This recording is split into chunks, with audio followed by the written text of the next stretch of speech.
Welcome to the Eutaw Street Banter podcast. Welcome, everybody, to another episode here at the Eutaw Street Banter podcast. I'm Cody. Along with me, like always, is Elijah. What's up, buddy? Not much. How are you? I'm doing good. We have had a whirlwind of a week when it comes to Orioles baseball. So obviously we're going to get into that and get to some box scores. We'll just run down some of the games that we haven't talked about yet. And we'll go through that. And then after we talk about the podcast, we'll tell you about our feelings. And we will, we probably need like a counselor, a psychiatrist or something, to just really help us through this tough time here through the first, 9 games of the season, right? Yeah. Yeah, I mean, I guess the only way we can look at it is it's not worse than like 2019 or 2021. Yeah, or 2020. It's 2020. Well, 2020, that was bad for everyone. That wasn't just bad for us, I guess. But, I mean, it could be worse, I guess. I guess. At least we still have Corbin Burns. But and we're not the Marlin. The Marlin. Yeah, that's true. We did. If we had started off 0-9, I think I may have quit the podcast. Oh gosh, I think I may have just been done. But nobody would know probably because nobody would want to listen to. Wow. Anybody? Yeah, no one wants to listen. Just Cody. No. I meant like nobody wants to listen to somebody talking about an 0-9 team. Wait, yeah, that's very true. I'm right in my throat there. Yeah. All right, let's talk about the Baltimore Orioles. Well, the last time we talked, we were talking about that Royals series, and we didn't get to talk about the last game of the series, which was obviously against Kansas City. We had Corbin Burns on the mound in that game, and obviously, in everybody else's mind, we would say, obviously we won, but we really didn't win just because of him. He got hit around. He got hit. He gave up 9 hits, 2 earned. Only struck out 3 in that 5 and 2/3 innings. But he did just enough to get us through that. But it's one of those things where that series kind of it felt weird, and it made me nervous about going into the Pirates series. But we did pull that game off.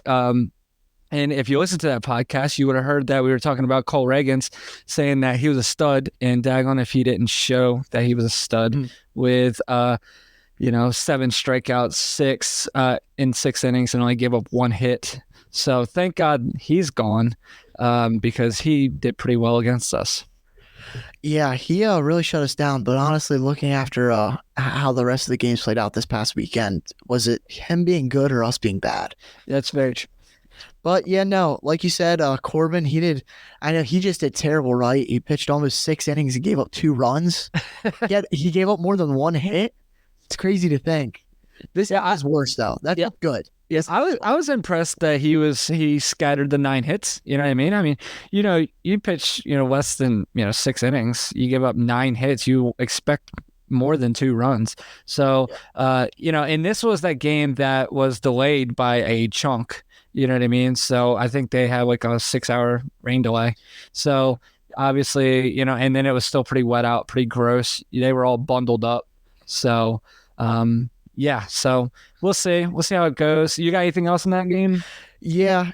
So we had the rest on the pitching side is bullpen was actually really solid this game. Michael Garcia hit a home run off of Bauman. So Bauman just needs to kind of settle in more and find himself as a nice middle relief guy. And if he can, I think our bullpen wouldn't be too terrible. But on the offense, we were very stagnant. It was very bad. I guess you could chalk it up to maybe the rain delay got everybody off, but we only had 1 hit going into the 8th inning. That was an Adley Rutschman double. But we had Colton Cowser came in and pinch hit, got a nice single. Then McCann, who you'll hear later for this game, he had a nice double that he hit off the Utah Monster or whatever we're calling it. And then Ramon Arias continued his hitless streak and popped out. But we manufactured a run with a Gunnar Henderson sac fly that scored Cowser. And then this kind of play that amazed me is as I'm watching this game in my room, I'm sitting, watch Adley rip a double, what looks like should be easy double off the wall. And he's running, and then Hunter Renfroe just grabs the ball and throws it without even looking. Yeah. And when I say that may be one of the most impressive throws I've ever seen from a right fielder, that it was amazing. It was a great throw. Even Adley just kind of sat there and was like, dang, you know what I mean? Yeah. It was just, yeah, that was pretty crazy. It was, like close your eyes and chunk the ball. Yeah, no, Impressive. I mean, it was a great throw, great tag by Bobby Witt Jr., but that scored, so it got us two runs that inning, so we were behind 3-2 going into the ninth, and Cano had a scoreless top of the ninth for us, but bottom of the ninth, started off with a Mountcastle walk and Santander single, and then interesting move. I still don't quite know how I feel about the sac bunt. I don't know how you feel about it, but it's just sometimes feels slightly outdated. But Jordan Westberg sac bunt to move everybody over, just for Austin Hayes to get a walk to set up the double play anyway. And then Colton Cowser, and probably, if I had to imagine, the biggest spot of his young career, he strikes out looking. And then just McCann comes through again, nice single. Yeah, I would be, if we were the podcast for like the Kansas City Royals, which would not be a fun podcast to have today, but I would be so upset with the left fielder where it took forever for him to get to that ball and get it in. Maybe they're playing further back than I thought to make sure that it's like no doubles defense. But my man was running from second base for about a good 10 minutes to home plate, and they still couldn't get him. But obviously, and then I'm sure that ball was soaked by the time he picked the ball up. But, I'll take whatever I can get. But when the hit happened, I was like, all right, well, we tied it. There's no way they send him home. But well, that's why we were kind of lucky that Santander got pinched ran for by Mullins, because Tody's not making around the bags that quickly. Right. Well, I mean, and I say you say they're not happy with the left fielder. I think you're not happy with Will Smith, who this was his second blown save already, and out of facing 7 batters, he got 1 out. Wow. That's because I don't think you can really. He got the Cowser K, but can you really count the sac bunt as an out that he got? That's us. It's called a sacrifice for a reason. But I don't know. We might not have a closer right now, but I'm glad it's not Will Smith. Right. Yeah. Yeah. Well, I was super happy though. Burns got his, got through that game, did well, did okay. Like I said, he gave us a chance to win the game, and we pulled it off. So then the next day we had a day off, and then we went and faced the Pittsburgh Pirates in their home opener. A beautiful snowy game. It was pretty funny to kind of see it. I remember there was a ground ball to Mountcastle, and like the whole dirt was covered in, like a flurry of snow. Yeah, I mean, if but pretty neat. Pretty. I mean, I'd hate to play there. I'd hate to have been there, but that ballpark's gorgeous. So, just probably much better without the snow, obviously, or not really without the cold. If it could snow in like 60-degree weather, that would be pretty great. But not really baseball weather. So yeah, no, it was just I would say this is probably the best game that the Orioles have had all around in a while. We won 5-2, and it was kind of just everybody was just contributing a little bit. You had O'Hearn hit a home run in the second, Gunnar had one in the third, Adley had an RBI single, and Tony had an RBI double in the seventh, and then Mullins even homered in the eighth off what looked like just some nasty slider that he just yanked right to the pole, basically. And I don't know, it's just not a lot of putting pieces together, and just we had the one big inning in the seventh and a couple of home runs, but you get what you could take. 5 runs isn't bad. And then what I was really impressed with here was Grayson Rodriguez. Yeah, he threw a 6 1/3, and he only gave up 2 home runs. That's what messed him up, and the last home run is what got him out in the 7th inning. He had 7 strikeouts, 2 walks. I don't think that's a bad start at all. Nope. Yeah, I agree. The 7th inning is always good. Yeah, I agree. I mean, the first 2 games he's been through, I thought he did great. That I think he's exceeding expectations for me. I think at this point in the year, I expect him to get off to a little bit slower of a start. I guess the only thing that's helped is he's faced weaker lineups. But I just think the Pirates are better than what you think. Like, you still think they're just the same old Pirates, but O'Neal Cruz is a stud. Brian Reynolds is good. Brian Hayes, great. And Rowdy Tellez, good power hitter there. But anyway, I mean, they're not like awful. They're not, we're not that Oakland A's. So I was really happy with it. The biggest thing I was happy for was, you had Cano come in there, struck out 2. Kimbrel came in, struck out 2. He got his first save in this game. And, so we got the win. So that's huge. but I was more impressed, like you said, with our pitching in this game. And, we were hoping that this would kind of fuel, the rest of the weekend, but it didn't, because the next game, the Orioles lose to the Pirates, 5-4. Tyler Wells pitched, and in my mind, I was like, God sakes, Tyler Wells gave up 3 runs. But then I look at him, okay, you got to know what Tyler Wells is for me. All right. He's not Grayson. He's not Corbin. So he got you through, got you to the 6th inning. So you got and 1 out in the 6th, and then he had to pull him. He gave up 7 hits, 3 earned, 2 walks, 3 strikeouts. But, that's kind of what you're going to get when he comes in. But the issue is you can't hit the ball. You know what I mean? So, like, at some point, if you're going to have Cole Irvin and Tyler Wells pitching for you, your offense better, like, turn on, or at least do something. And this is when the Orioles started absolutely going cold. No, yeah, it was crazy, because this is what I look at. Okay, we scored 4 runs, but we didn't really, because we had 4 hits all game. That's terrible. We scored all 4 runs, not even off of those hits. We had 2 fielder's choices and 2 sac flies. And yeah, that's productive. You're moving runs across and we're scoring runs, staying alive. But it's just, if we're not going to be a pitching team. We have an ace in Burns, and we have potential with our rotation, but not really our bullpen. We can't risk not scoring runs, especially if we get a free runner on second base in the 11th inning. We have to score. Yeah. Because what happens if we don't is you ruin a decent Wells day, and then Dylan Tate, Jacob Webb, Keegan Aiken, Cade Kimbrell, Woo! I got you. And Danny Coulomb, they all had scoreless outings. But Bauman and Heasley both gave up the runners that were on second when they came in and do the extra inning rule. Yeah. And so they got those unearned runs, and if you can't stop them, you have to be able to score. And I'm looking at this Orioles lineup. I know they're not good, but there is no way we should start with a runner on second and no outs and not be able to score them. Absolutely. There's too many possibilities. Even if we did it in the game against the Royals, sack bunt to move them over to the third and hit a ball in the outfield. Yeah. You were talking about a sack bunt. I don't have a problem with sack bunt, especially the extra innings. I mean, you have to score, basically. You know what I mean? It's one of those things where, you have to be the first one to get, something on the board, especially when you're the away team.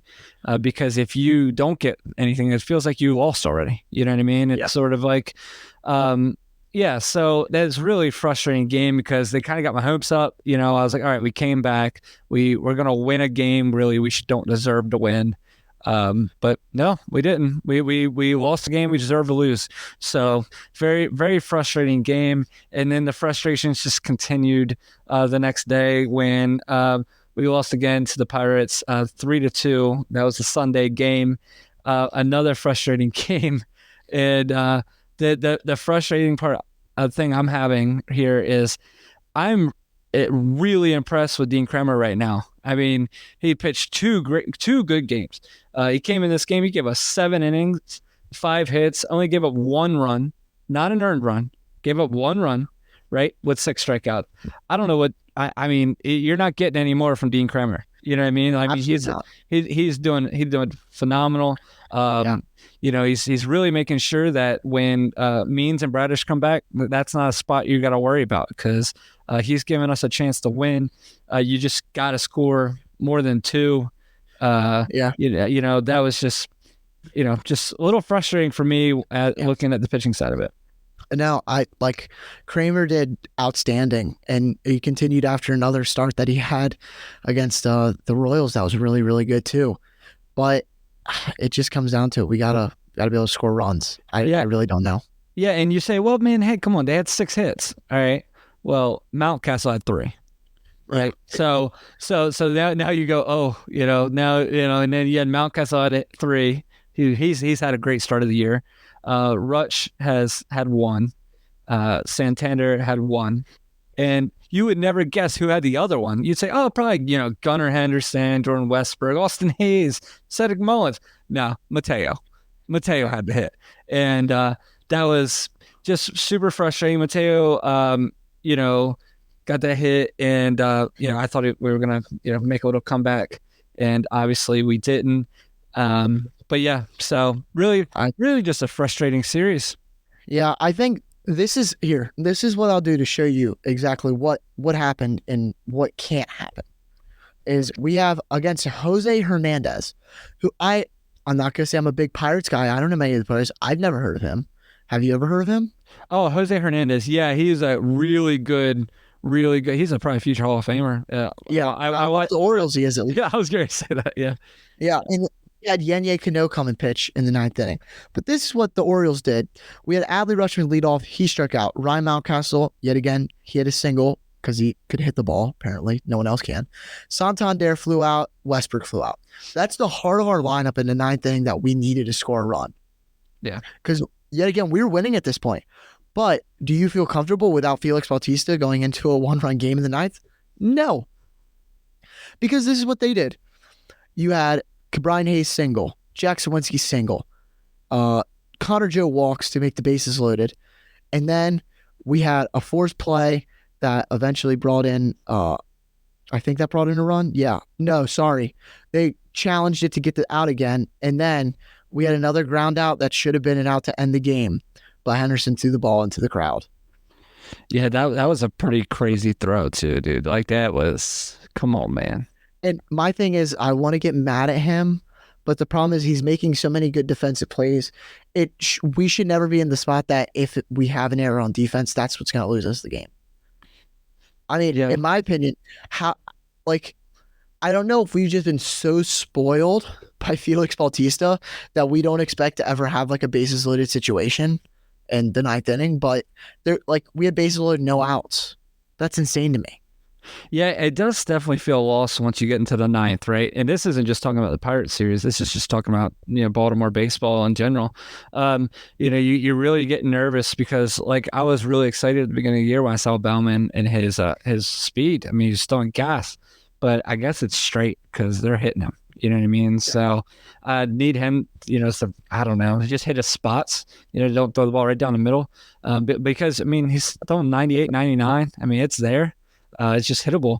And then Kimbrel, I mean, I was surprised after one save that apparently he can't pitch again. That's the problem with getting in, an older pitcher, I guess. I know last year, Bautista, there was a time where he came in 3 games in a row, which, you know what?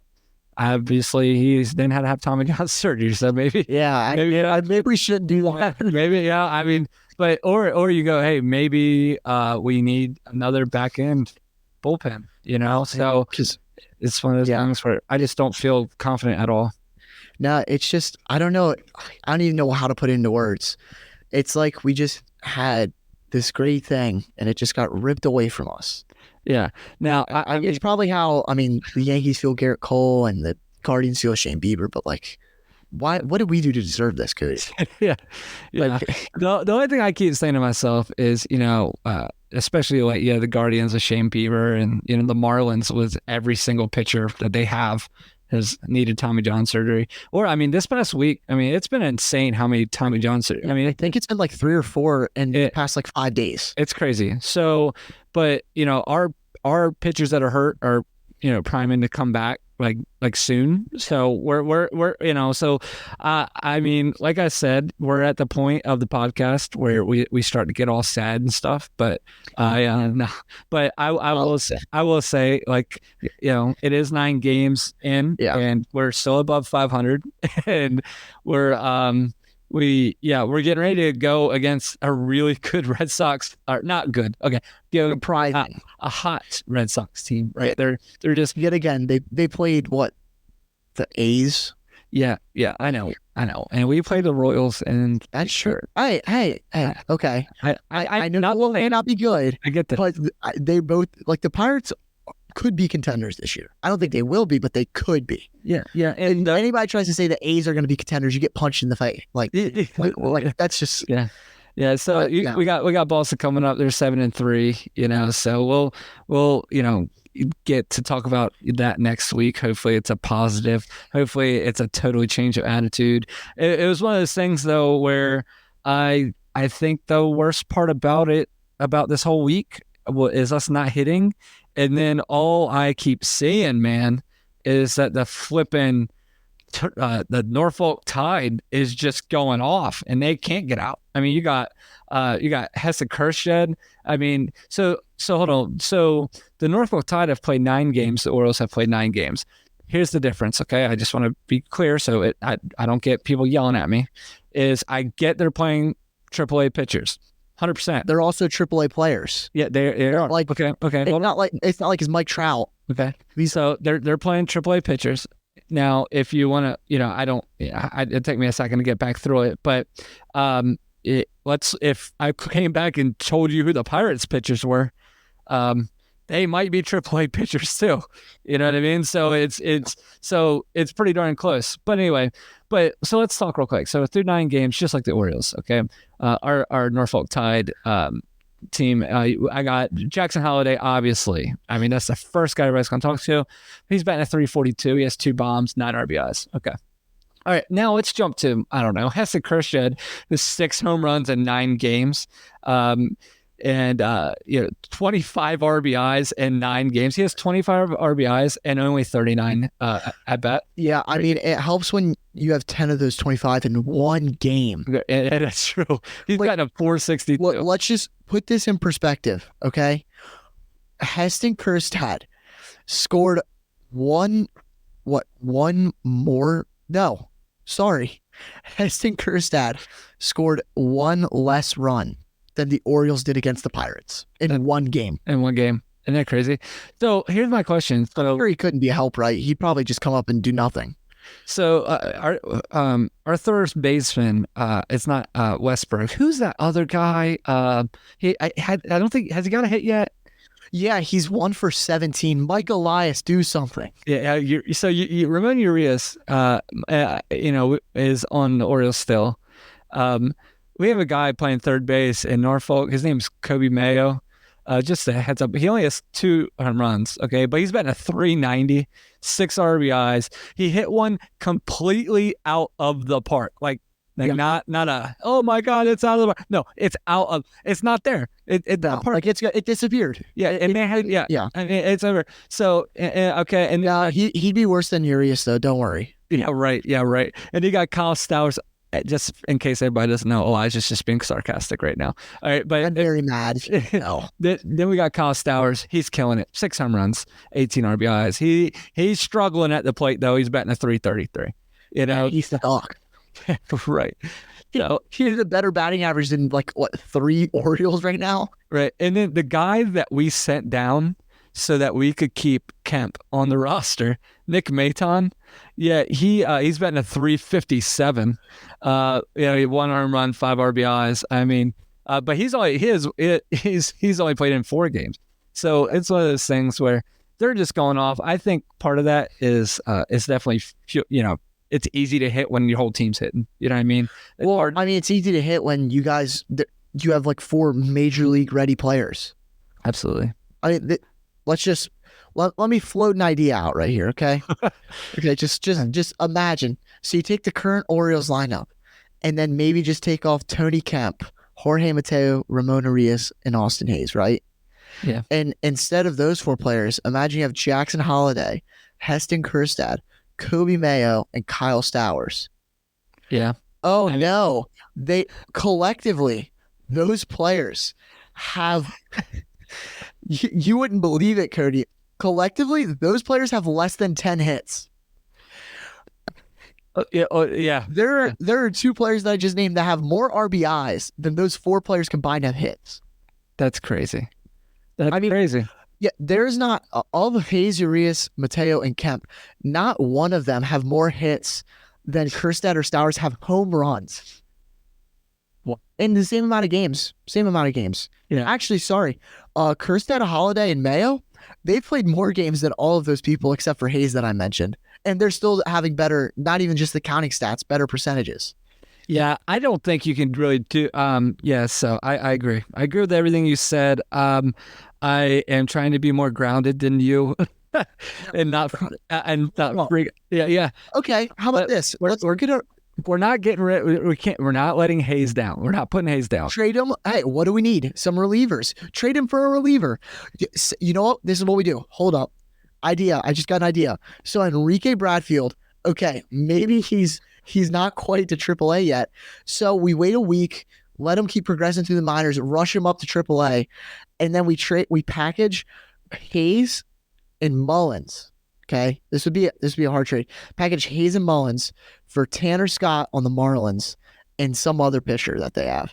Yeah, and then you have you go between, and then you keep Mateo on the roster because you want between Kauser, Mateo, and Bradfield. You have a center fielder. Call Bradfield up. Why not? We need defense and speed. That's what he is. They're not calling him up this year. And then we have Kirstead and Stowers can play the outfield. Kemp could be gone. I don't know why he's here in the first place. Like you could not possibly tell me that Tony Kemp is better than Jackson Holliday. No, I would love to sit in. I don't think Tony Kemp starts on our AAA team. No, he doesn't. That's the crazy part. He doesn't. Like, okay, I'm looking at our entire AAA roster, right? There's other than Daniel Johnson, which I don't know what's happening to him. He's only got one hit so far.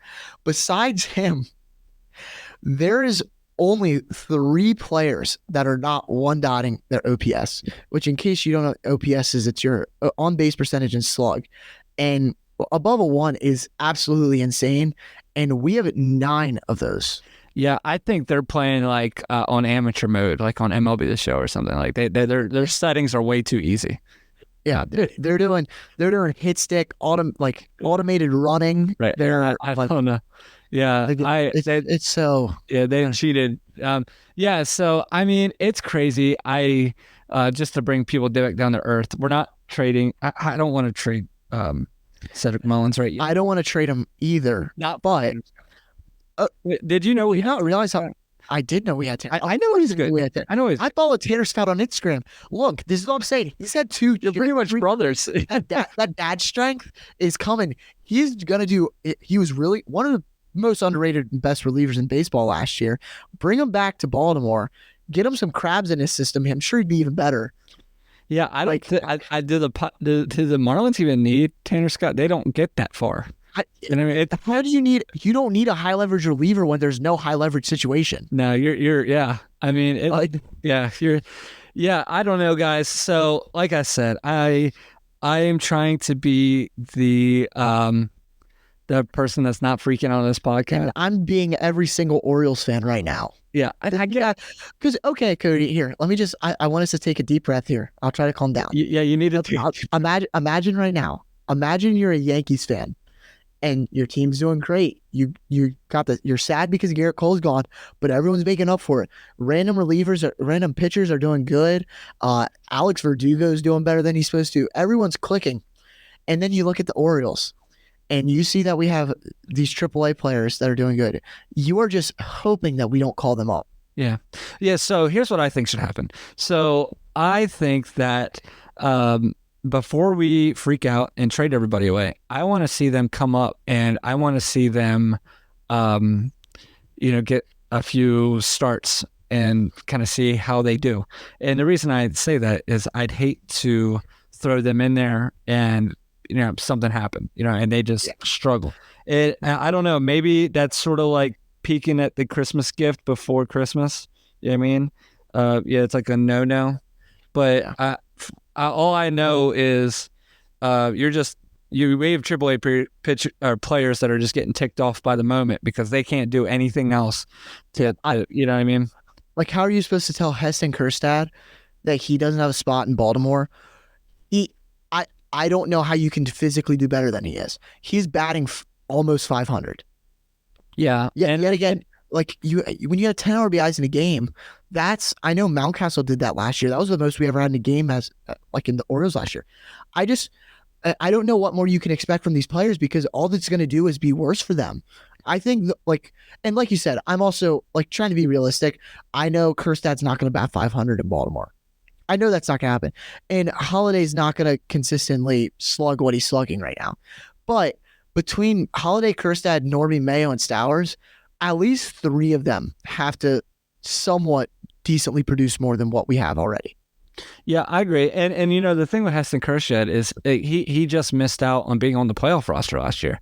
So it was one of those things where, I mean, I don't know.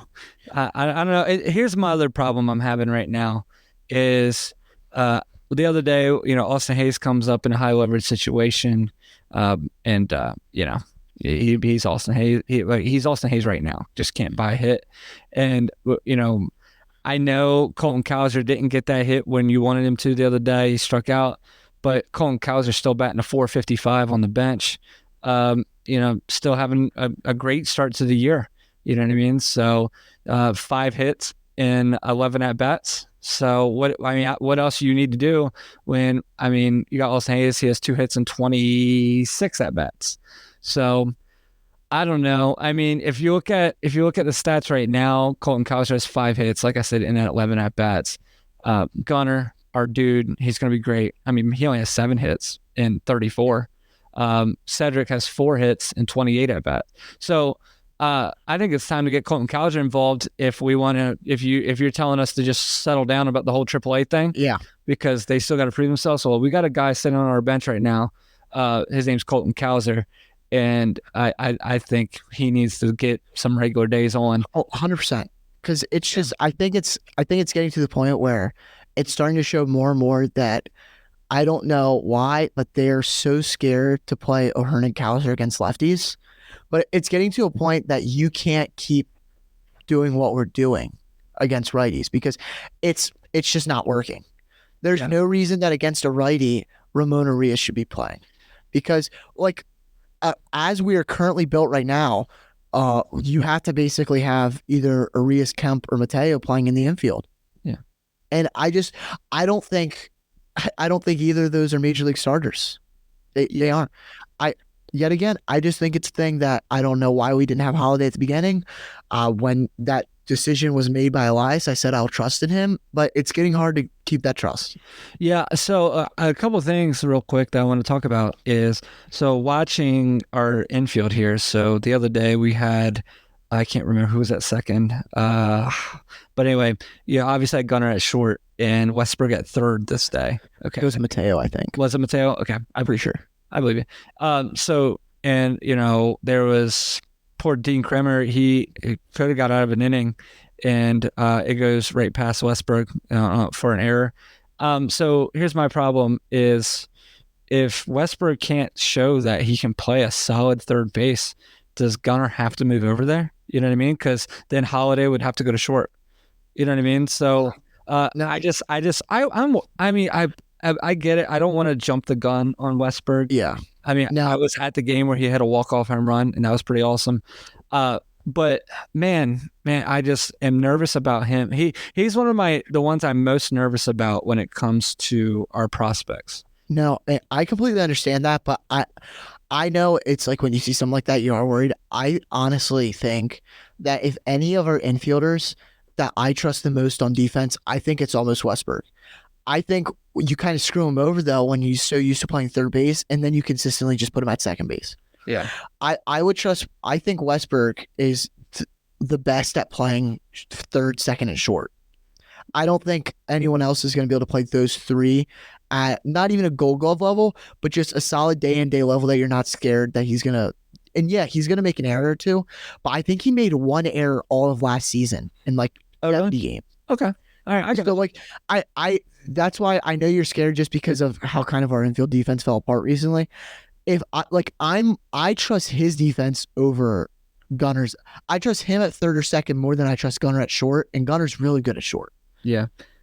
So because I think Westberg's our third baseman because I think Holiday's gonna come and play second because Holiday is not a long-term shortstop at all. He does not have the arm strength for shortstop. Yeah, and he's been practicing at not practicing. He's been playing for the tie at second. That's another thing kind of take me off because part of the reason they sent him down was he needed more games at second. And I'm sitting here going, guys, you knew he wasn't playing short. Why didn't you play there in all last training? All last year. This isn't Elias isn't so oblivious that this plan was set a year ago, 2 years ago. Yeah. Just going over a little bit more of our issues. So the Baltimore Orioles, as a team are batting a .222, and that is 20th in Major League Baseball. And obviously, just in case you forgot, that's out of 30 teams. So we're really, really struggling there. I just really would really want to see that. All we got to do is hit the ball. Like, we're not talking home runs. We're talking, we just need timely hitting, and just put people on base. There's a lot of quick innings where the Orioles are playing some fast baseball. Games are like 2 hours and 15 minutes because we're going 1 through 1, 2, 3 innings. Like, I want to know what happened, where we went from the first 3 or 4 games of the season to where we are now, because I remember watching the opening day. I was so impressed with our plate discipline and patience, but that's just gone now. I mean, there should be no reason that Cole Reagans, I think he had like 70 pitches through 7 innings. Yeah. Like, it's just, I don't know. Yeah, and then if if people want to complain about Orioles pitching, right? But our pitching ranks 5th in ERA in all of Major League Baseball with a 2.85 ERA, and that's not our issue right now. So it's one of those things. So for instance, right? So our ERA is 2.85. We're 5-4. Okay. Pittsburgh Pirates are a little over 3.5. Okay. They're 9-2. Yeah. Right. Because they're hitting the ball. Right. Yeah. We have, okay. Everyone knows Corbin Burns is going to be good. He has a 2.31 ERA. He's got the third highest. He's got the third highest ERA in our bullpen. Girard and Kramer, they got 2.19s, both of them. They both thrown over 12 innings. Like, they both statistically have done better this season than Burns. And that's nothing against Burns. Burns has been amazing. It's just we have 3 starters right now that are performing at an elite level. Elite. All of them. We have Burns and Kramer have below 1 whip, and Girard's at 105. Like, I don't even know what's like. Yeah, I mean, not to just keep harping, right? So, Corbin's doing great, Grayson's doing great, Dean Kramer's doing great. Tyler Wells is exactly what we expected. Well, I'd say a little better. I mean, Tyler Wells is Tyler Wells, but you need him to give 3 runs and give you 6. Right? So that's what you need, and he's getting close to that each time. He's giving it 3. He's getting to the 6th inning. He's having a hard time getting through the 6th inning. And I think that might be a little bit of just, very precautionary, where, if they see any type of fatigue, they're taking him out to try to get a whole season out of him. Cole Irvin, we've only seen him once, and like you said, you said off air, was it looks like we're skipping a start. Today we have Corbin. God's sakes, we got Corbin Burns. I tried to put his name together there. Corbin Burns. He's pitching today, so against the Boston Red Sox, and that is their home opener. So I haven't looked at the weather. I'm sure it's going to be like 13 degrees. It's always cold early in the year, but at least if you want somebody pitching in a big game with a high atmosphere, I want Corbin Burns on the mound. So hopefully hopefully the Red Sox come out with screaming fans and hyping everybody up, because he's going to feed off of that. And I'm really excited that that our management decided to skip a Cole Irvin start and give the best pitcher in baseball the ball. I mean, it's smart because it still gives Burns is still more rest days than he normally would. He gets this would be his 6th day because the 2 off days that we had in between the Pirate series. And just one last stat to throw at you guys is just we're 6th in bullpen ERA too, 2.15. So when you go say, oh yeah, no, our starters are good, but our bullpen's not. No, our bullpen's good too. Yeah. If you're giving up, if our bullpen's got trying to do quick math here, if our bullpen has around a 2 ERA and our pitching staff has around 2 or 3 ERA, that's not a lot of runs per game. No, not a lot at all. I just if we could score 4 to 5 runs a game, that's all it takes.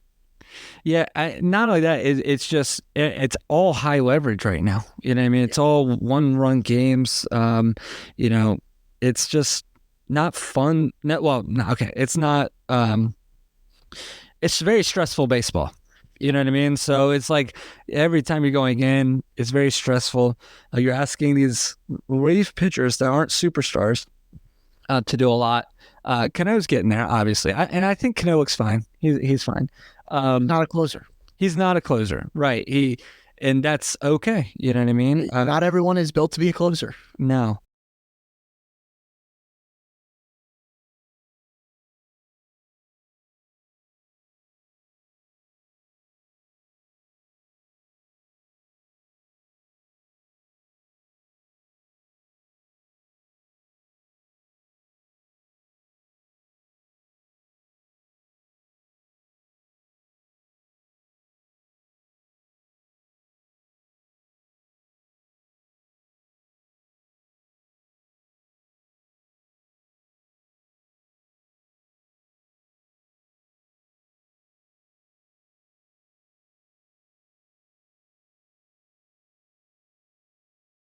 So, like I said, I mean, let's stay grounded for another week. Kind of see, next time we talk, let's hope we're still above 500. Yeah. 5-4. We're going against the 7-3 Boston Red Sox starting today, and hopefully, the next time we talk to you, we will be in a great mood because we need it, right? So, I really would love to see us have a really good week coming through.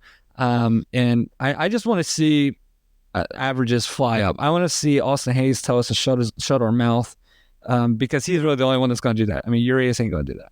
No. And Tony Kemp. Tony Kemp's not going to do that. I don't know. Santander has a unusually low average. And I know he doesn't need a high one. Just I don't know. Be playable. Yeah, right. So we got Boston. That starts today, goes Wednesday and Thursday. Then Milwaukee comes to our house this weekend. Please make sure you show up to the stands there. And then next week, we'll jump on the air again, and that'll be in the middle of the Minnesota Twins series, which is also at home.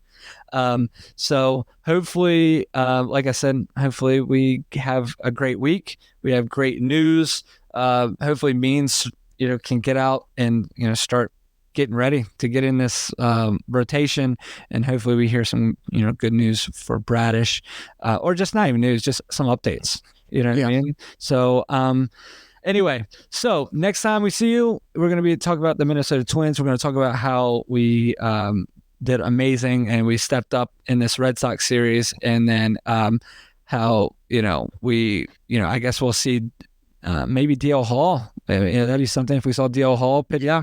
Because he's starting for the Brewers now. And as long as he doesn't, I'd rather him not pitch against us because I don't want to feel bad if we beat him.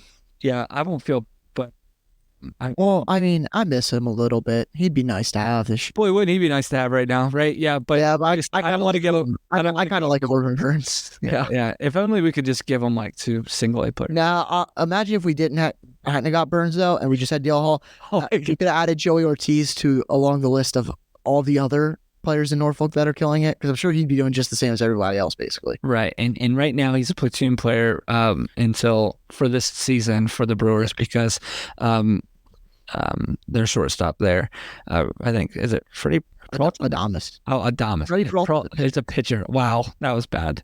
Yeah. That's it. Anyways. Adames is the free agent. I'm sorry that I'm not up on my Brewers infielders. You need to know your Brewers. I mean, not quite good people. Yeah, Bryce Frank's having a good year over there. Yeah. All right. Well, I know everything. You know how you know Bryce Frank's doing good. How? He beat you in fantasy last week. Oh, you picked him up. I didn't even. Yeah. You got stupid Ronel Blanco. I came back, got the dub against Elijah in fantasy baseball. So Orioles. I'll end up in the chip game somehow. Yeah, I hear you. All right, everybody. Well, thank you for joining another episode here at the Eutaw Street Banter. Please share and like and whatever you can possibly do to help us out, to get our name out. And I appreciate everybody that has done that already. Remember, we're on Facebook, X or Twitter, and also on Instagram. Also, you can listen to us on Apple Podcasts, Spotify, and YouTube. All right, everybody. We'll see you next week, and we hope you have a great week. See you guys. Have a good week, everybody. Bye.